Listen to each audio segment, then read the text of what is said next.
শুভ সময় বন্ধুরা, আজকে একদম অপ্রস্তুত অবস্থায় ভিডিও করতে চলে আসলাম। একদমই ইচ্ছে ছিল না এটা নিয়ে কথা বলবার, তারপরে ভাবলাম যে না, কিছু না বললেই নয়।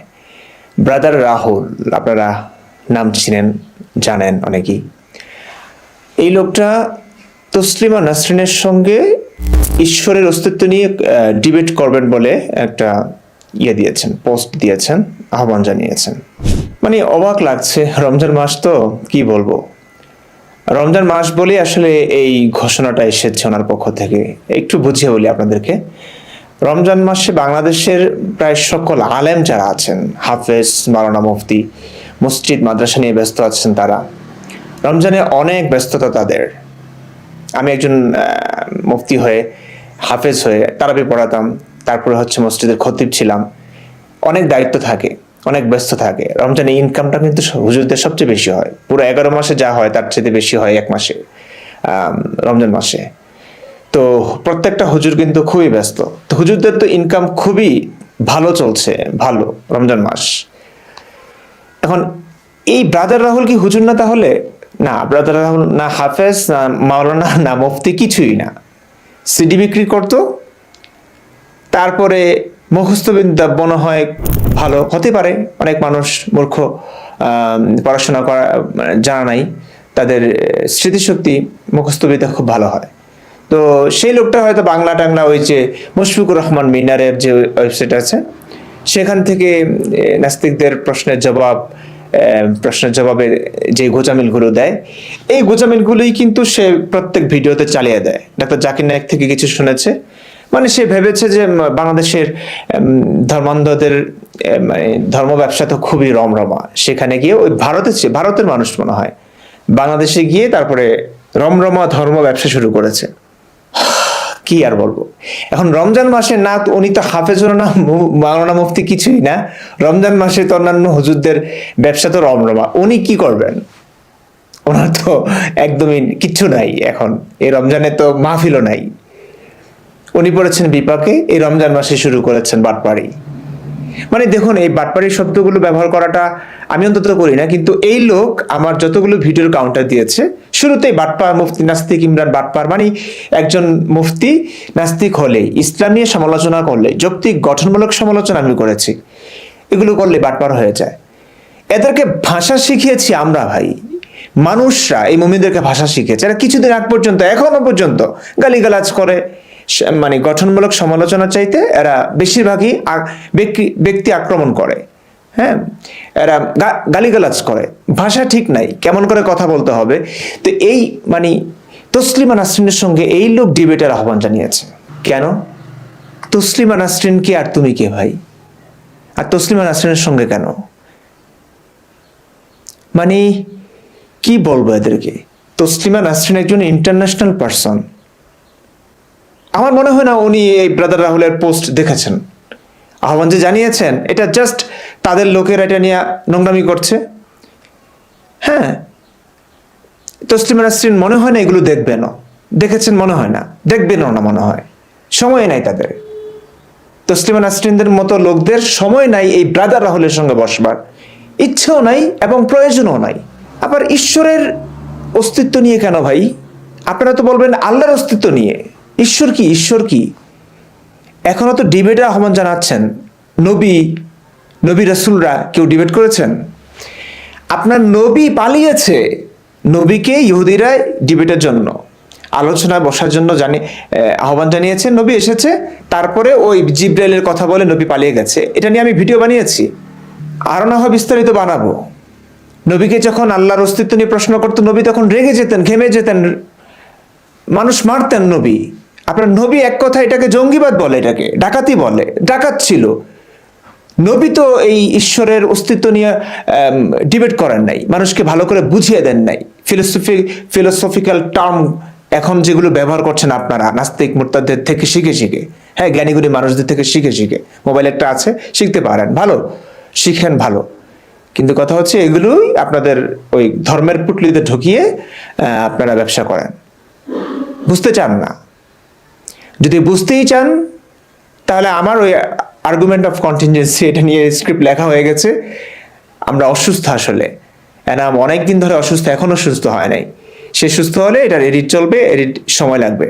রমজান মাস বলে আমরাও একটু বিরতি নিয়েছি। রমজানের পর আবার পুরোদমে শুরু হবে, তখন ভিডিওটা দেখে নেবেন যদি বুঝতে চান।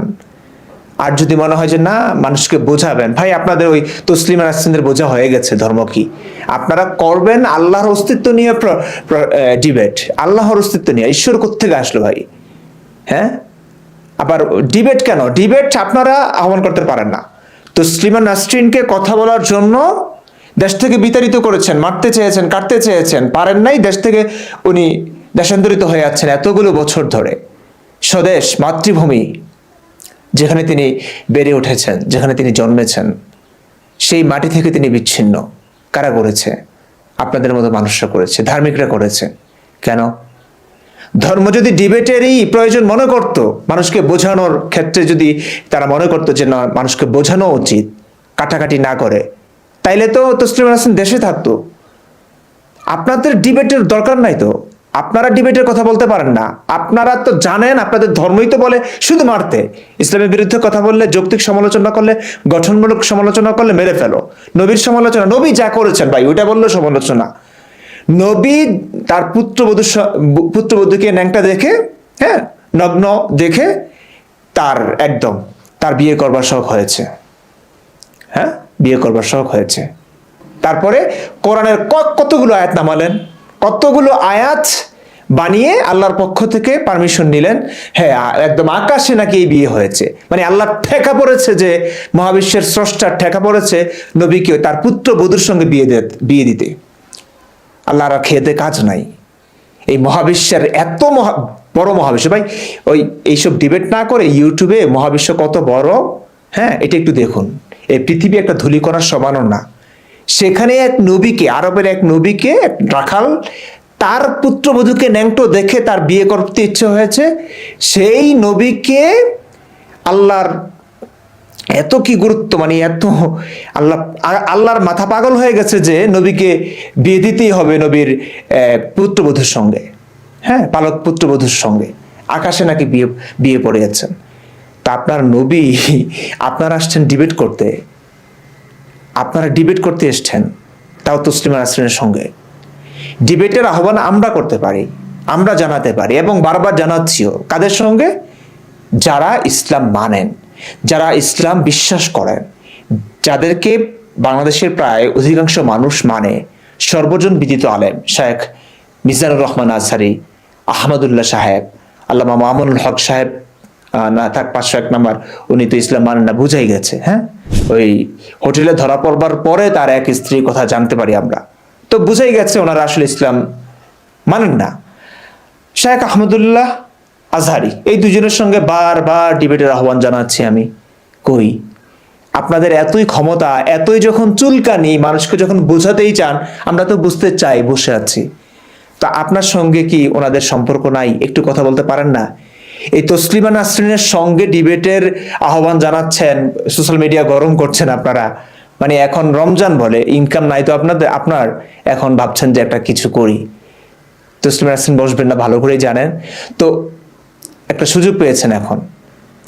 তসলিমা নাসরিন যদি ইগোতে পরে বসতেও চান, এই চুনাহাগা, আসিফ ভাইয়ের ভাষায় আর কি, আমি এটা বলতে চাই না, এটা আসিফ ভাইয়ের শব্দ, আমি মাপ চাই। এরা জঙ্গি, ডাকাত, যারা শুধু মানুষকে মারতে পারে, এতদিন মেরেই এসেছে। এদের সঙ্গে যদি এগোতে পরে বসতেই চান তসলিমা নাসরিন, আমি নিষেধ করব যে না, এদের সঙ্গে বসার দরকার নাই। জঙ্গিদের সঙ্গে আসলে ডিবেট না। ইসলাম যেভাবে প্রসারিত হয়েছে, শুধুমাত্র ইসলাম না মানলেই কতল, এই ফর্মুলা প্রয়োগ না করলে কখনোই এদেরকে বোঝানো যাবে না। এরা কখনো বুঝতেই তো চায় না। এরা বুঝতে চায় না। তো বুঝতে চাইলে তসলিমা নাসরিন কেন দেশান্তরিত? বুঝতে চাইলে মুফতি মাসুদ কেন দেশান্তরিত এত বছর ধরে? পরিবার থেকে বিচ্ছিন্ন, স্বদেশ থেকে বিচ্ছিন্ন কেন? আমি কেন বিচ্ছিন্ন? এনাম কেন বিচ্ছিন্ন?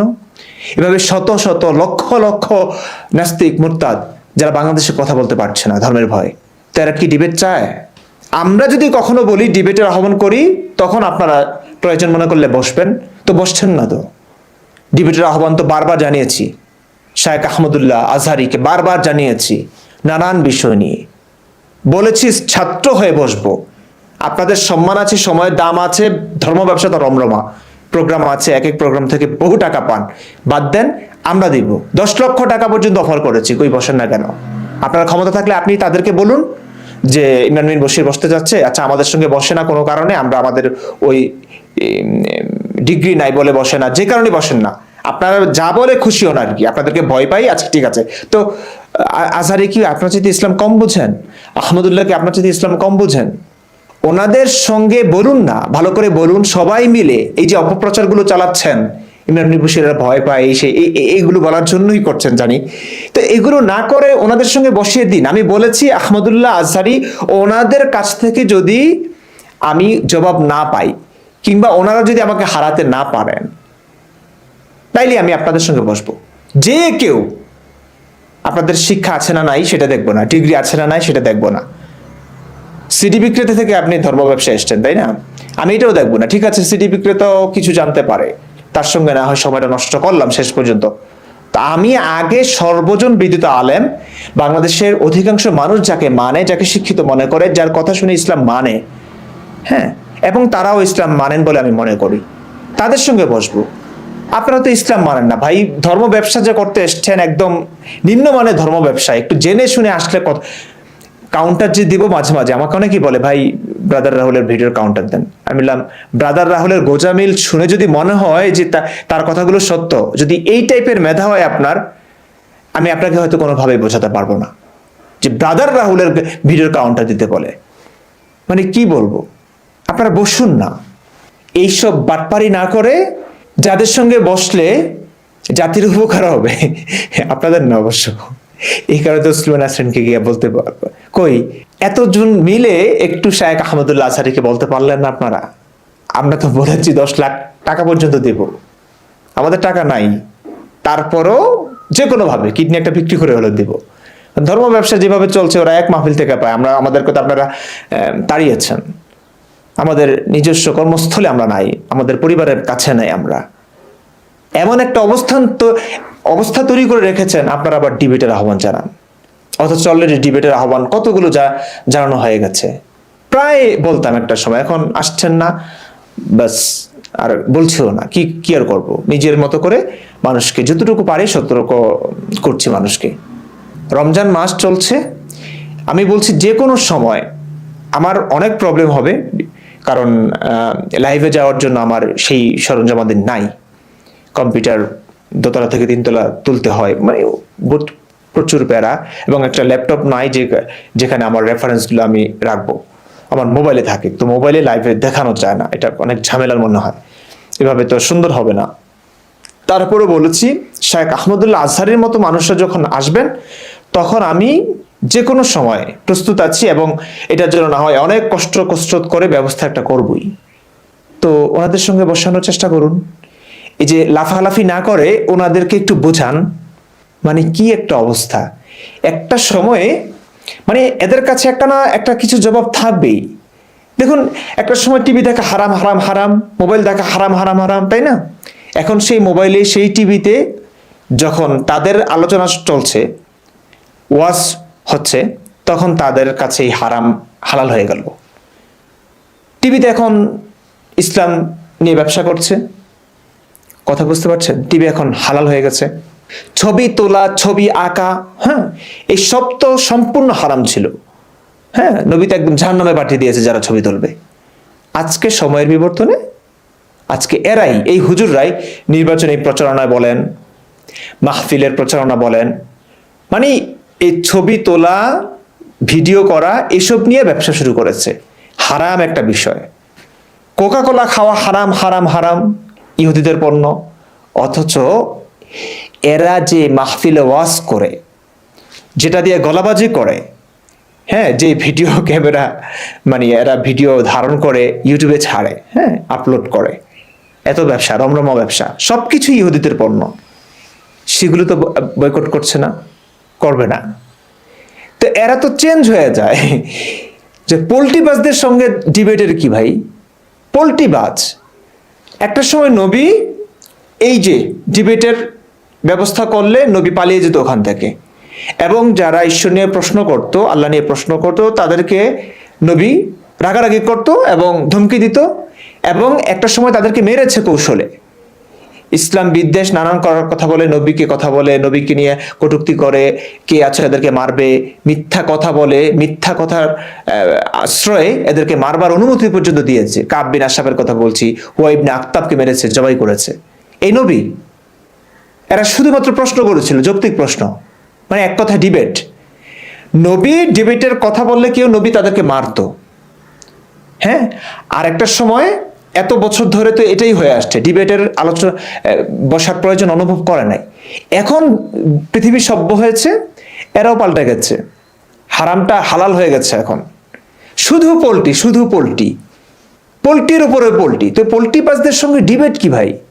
আপনাদের নবী তো ডিবেট করে নাই, আপনাদের নবী ডিবেট করে নাই। নবী মানুষ মেরেছে, এতকাল ধরে মেরেছে। দীপচন্দ্র দাসকে জীবন্ত পুড়িয়ে হত্যা করা হয়েছে।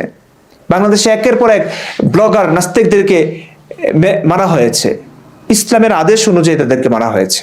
তো ইসলাম যদি ডিবেটের প্রয়োজন অনুভব করত, ইসলাম যদি এটাকে সমর্থনই করত, তাহলে তো এতগুলো মানুষ মারা যেত না, ডিবেট হতো, আলোচনায় বসতেন আপনারা, মানুষকে বোঝাতেন। এখন কোনো উপায় যখন নাই, তসলিমা নাসরিন তার মারতে পারছেন না, সেই হ্যাডম তো নাই। এখন আর কি করবেন? রমজান মাসে অন্য কোনো ব্যবসাও নাই, একদম কেউ আপনাকে জিগায়ও না। এখন আসছেন একটা লাফালাফি করতে আর কি, সোশ্যাল মিডিয়া একটু গরম করতে, একটু দেখাতে।